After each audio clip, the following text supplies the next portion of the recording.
New fallout from that tragic water park accident that killed a 10-year-old boy in Kansas. It happened back in 2016. The co-owner of the park now under arrest as we learn shocking new details about what was called the world's tallest water slide. Our senior national correspondent Matt Gutman has the latest on that story. Good morning, Matt. Hey, good morning, Amy. The world's tallest and now prosecutors say the most dangerous water slide. In an unprecedented action, the park's owner, John Henry, who designed the park, and his chief of operations have been arrested. And that's because investigators say over a dozen others, in addition to that 10-year-old boy, were also seriously hurt on that ride. And prosecutors say the park knew about the design flaws, didn't fix them, and then tried to cover it up. Overnight, Jeff Henry, the co-owner of Schlitterbahn Waterpark, arrested by U.S. Marshals on charges relating to the 2016 death of Caleb Schwab, a 10-year-old who was killed while riding the now infamous Verrückt water slide. Henry is named as the visionary and designer of the ride, billed as the world's tallest water slide in a 20-count indictment against him, the park, and its chief of operations. Caleb's death was the last incident in the disastrous history of the Verrückt, which in German means insane, but it wasn't the first. The recently unsealed indictment lists 14 serious injuries in total, ranging from broken toes to concussions to Caleb Schwab's decapitation. That's one for every 2 weeks the ride was open.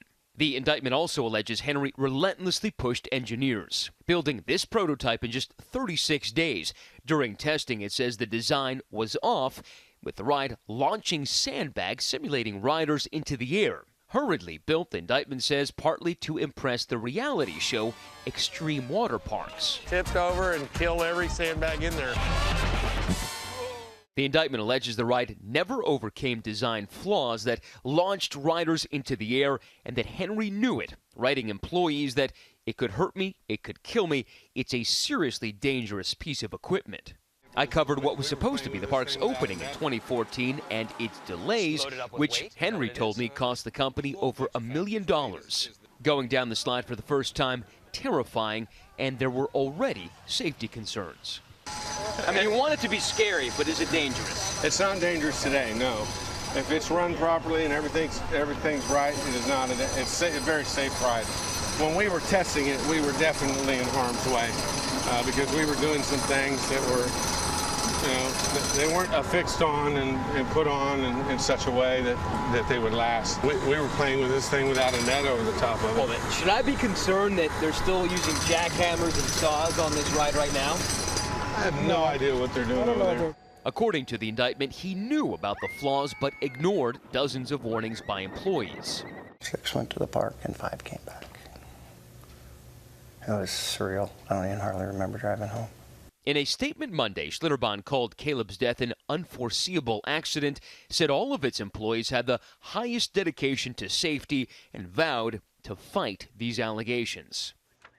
Now, one of the things that Henry told me in that interview was that industry safety standards didn't quite work for his ride and that his team was, quote, putting together the guidelines for how you would go about evaluating whether a ride is safe or not.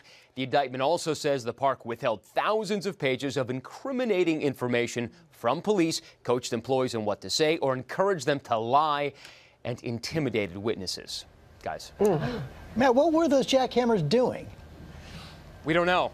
They were trying to fix something, and I asked the guy, shouldn't you know what this is since you're the designer and founder? And he said, I have no idea. Wow. That's crazy. That's telling. That is. All right, Matt Gutman, thank you.